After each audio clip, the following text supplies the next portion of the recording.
Welcome to The Making of a Nation, American History in VOA Special English. John Quincy Adams was sworn in as President of the United States on March 4th, 1825. A big crowd came to the Capitol building for the ceremony. All the leaders of government were there: senators, congressmen, Supreme Court justices, and James Monroe, whose term as president was ending. This week in our series, Steve Ember and Shirley Griffith talk about John Quincy Adams, the sixth president of the United States.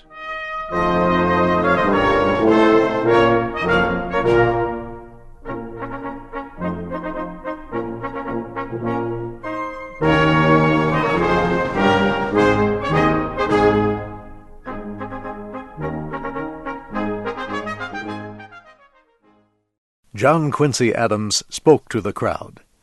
The main idea in his speech was unity.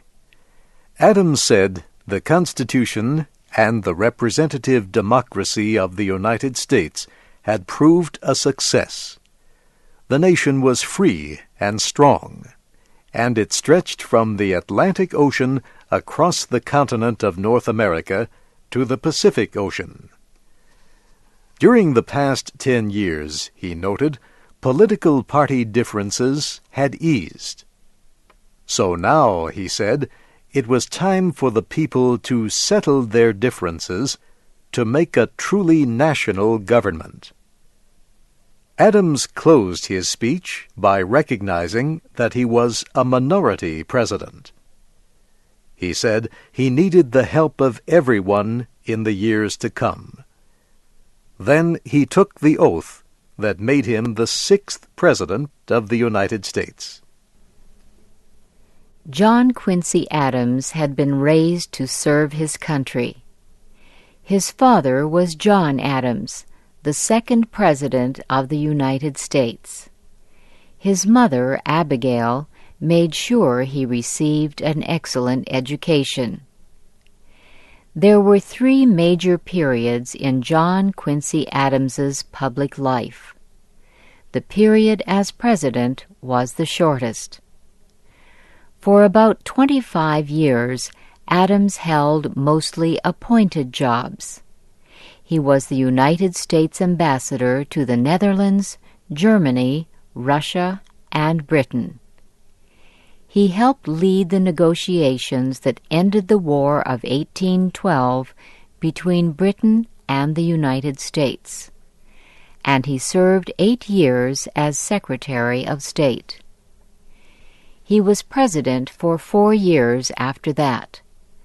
Then he served about 17 years in the House of Representatives. He died in 1848. As Secretary of State, Adams had two major successes. He was mostly responsible for the policy called the Monroe Doctrine.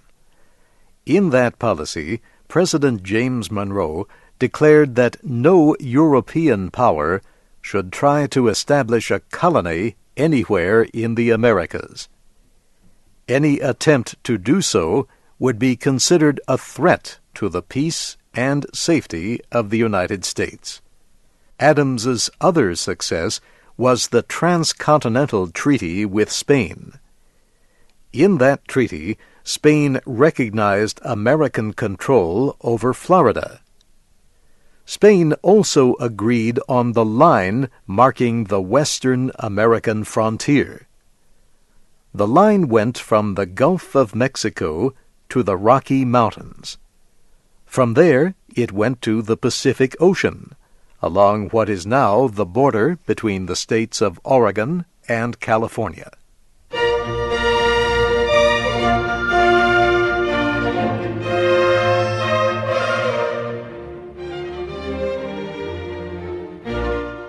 John Quincy Adams did not care for political battles. Instead, he tried to bring his political opponents and the different parts of the country together in his cabinet. His opponents, however, refused to serve. And although his cabinet included Southerners, he did not really have the support of the South. Others in his administration tried to use the political power that he refused to use. One was Vice President John C. Calhoun of South Carolina. Calhoun hoped to be president himself one day.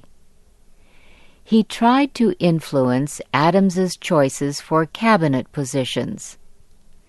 Adams rejected Calhoun's ideas and made his own choices. Senator James Barber, a former governor of Virginia, became Secretary of War. Richard Rush of Pennsylvania became Secretary of the Treasury, and William Wirt of Maryland continued as Attorney General. Adams thought he had chosen men who would represent the different interests of the different parts of the country. In his first message to Congress, President Adams described his ideas about the national government. The chief purpose of the government, he said, was to improve the lives of the people it governed. To do this, he offered a national program building roads and canals. He also proposed a national university and a national scientific center. Adams said Congress should not be limited only to making laws to improve the nation's economic life.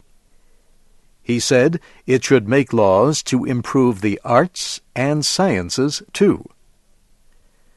Many people of the West and South did not believe that the Constitution gave the national government the power to do all these things. They believed that these powers belonged to the states. Their representatives in Congress rejected Adams's proposals.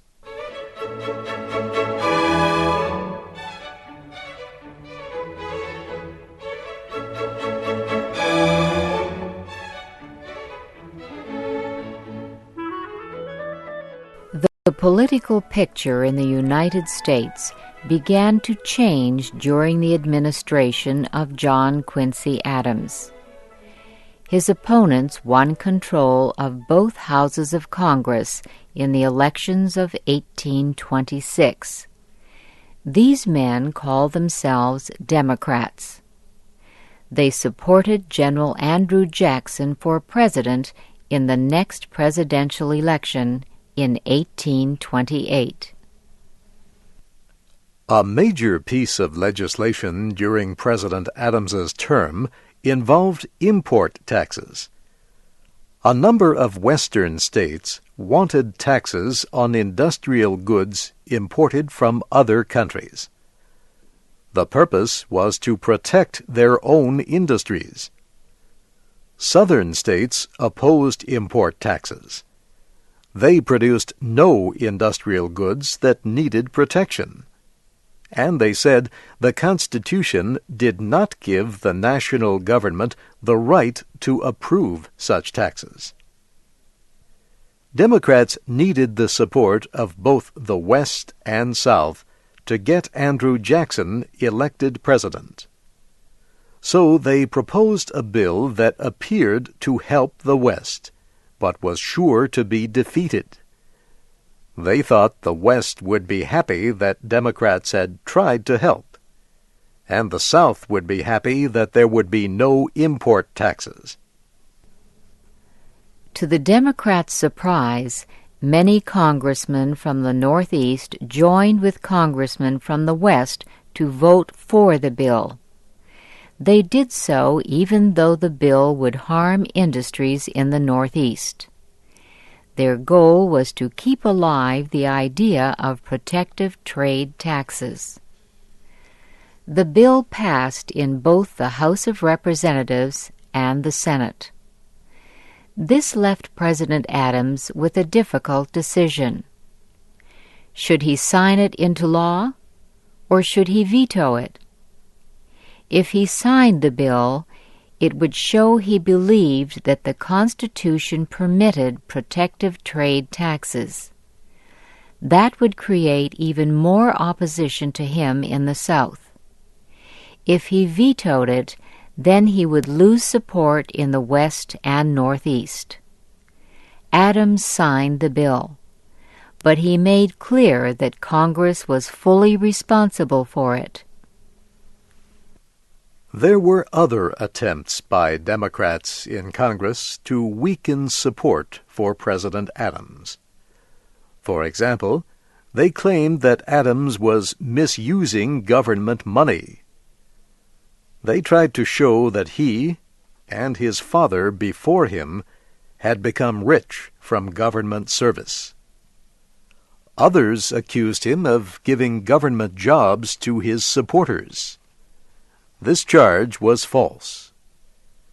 Top administration officials had urged Adams to give government jobs only to men who were loyal to him. Adams refused. He felt that as long as a government worker had done nothing wrong, he should continue in his job. During his 4 years as president, he removed only 12 people from government jobs.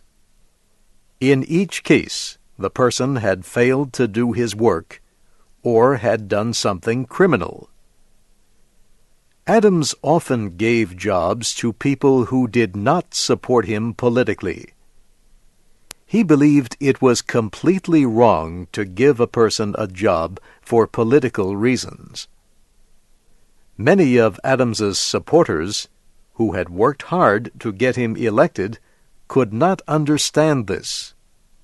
Their support for him cooled.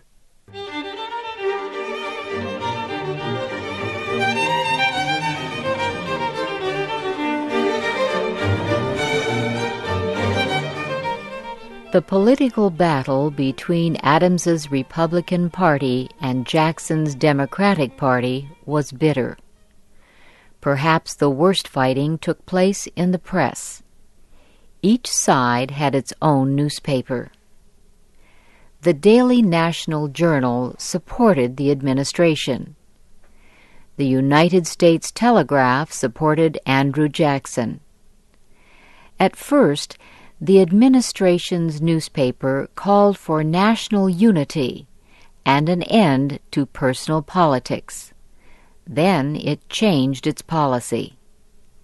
The paper had to defend charges of political wrongdoing within the Republican Party.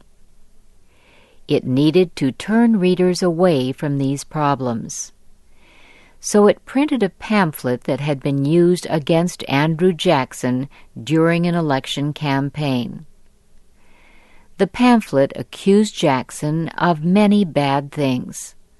The most damaging part said he had taken another man's wife.